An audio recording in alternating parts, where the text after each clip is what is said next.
بسم اللہ الرحمن الرحیم۔ بچے اللہ تعالیٰ کی بہت بڑی نعمت ہیں۔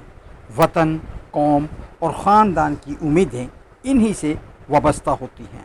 اگر بچہ بیمار ہو تو سارا خاندان پریشان اور گھر ویران نظر آتا ہے۔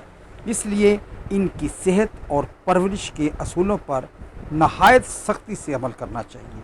اس سلسلے میں آپ کے ساتھ کچھ حفاظتی تدابیر ڈسکس کر رہے ہیں تاکہ بچہ بیمار نہ ہو اور صحت مند آسانی سے ہو سکے۔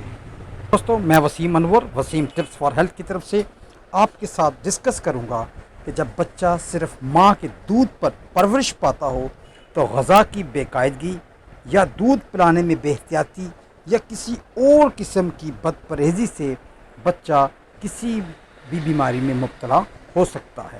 اس لیے بچے کی ماں کی خوراک اور بچے کے دودھ کے اوقات کے متعلق ضروری احتیاط برتنی چاہیے۔ جب بچے کے دانت نکلنے شروع ہو جائیں تو اسے خستہ بسکٹ یا ڈبل روٹی کے بھنے ہوئے ٹوسٹ یا سیب کے ٹکڑے دینے چاہیے تاکہ اسے دانت چلانے کا طریقہ آ جائے اور دودھ چھڑانے سے بچہ بیمار نہ ہو۔ دوستو، دودھ چھڑانے کے بعد بچے کو گائے کا دودھ اس طریقے سے دیں۔ گائے کا تازہ دودھ لے کر اس میں 1/3 یعنی 1/3 پانی ملا کر اسے ہلکی آنچ پر اچھی طرح جوش دیں۔ پھر اس میں حسب ضرورت چینی ملا کر بچے کو پلائیں۔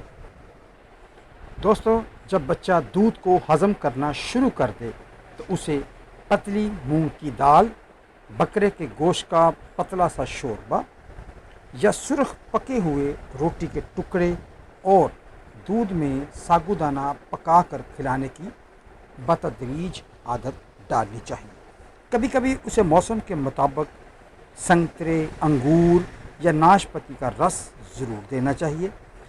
یاد رکھیں، بچوں کو غذا ہمیشہ مقررہ اوقات پر ہی دینی چاہیے اور اس کا درمیانی وقفہ کم سے کم 3 گھنٹے کا ہونا چاہیے۔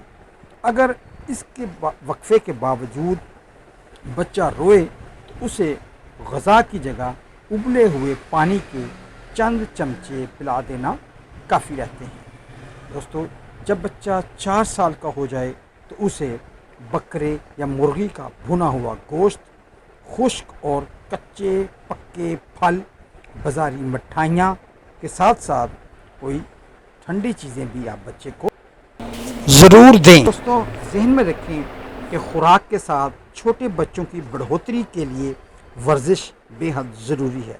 اس کا بہترین وقت صبح سویرے یا شام کا ہے۔ ان اوقات میں خالی معدے کی حالت میں بچے کو ہاتھ پاؤں مارنے اور کھیلنے کی اجازت دینی چاہیے۔ ننھے بچوں کو طبعی طور پر رونا ان کے پھیپھڑوں کی بہترین ورزش ہے اور اس سے ان کے پھیپھڑے مضبوط ہوتے ہیں۔ تو لیکن یہ ذہن میں رہے کہ بچے کو رونے کی عادت نہ ہو جائے۔ تو امید ہے دوستو یہ معلومات آپ کے لیے انتہائی مفید ہوں گی۔ میری گزارش ہے کہ آپ ان معلومات کو ضرور شیئر کریں اور ہمارے چینل کو ضرور سبسکرائب کریں۔ تو انشاءاللہ ملتے ہیں اگلی ویڈیو میں، تب تک اللہ حافظ۔